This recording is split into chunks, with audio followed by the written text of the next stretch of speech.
Hi friend, मी शौकन्या. तर आज दुपारी अब्दुल्लाच रडत होता कारण त्याला खायचं होतं पिरू. मग काय मी दीदीच्या इकडे गेले आणि लगेच जाऊन का नाही पिरू काढा म्हणले, पण काय सगळे खाली छोटे छोटेच होते आणि कच्चेच होते पिरू.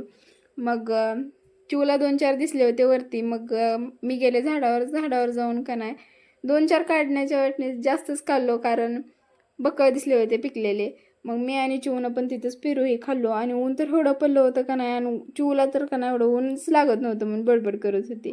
मग नंतर ना आम्ही दोघे आलो घरी आल्याच्या नंतर ना आदू तर एवढा खुश झाला होता का नाही, मम्मीला सांगत होता, मम्मीला पप्पाला सांगत पळत करत हिंडत होता की माझ्या हातून पिरू आणली म्हणून.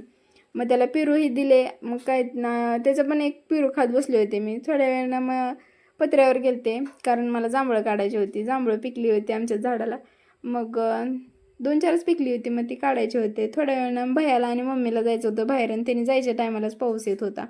मग काय मला करमत नव्हतं म्हणून मेहंदी काढले आणि काम करायचं आहे म्हणून लगेच धुवून पण टाकले, जराच वाळू दिले. मग पुन्हा थोड्या वेळाने विचार करत बसले रंगते का नाही. तर चला आता भेटूया आपण पुढच्या ब्लॉगमध्ये. बाय.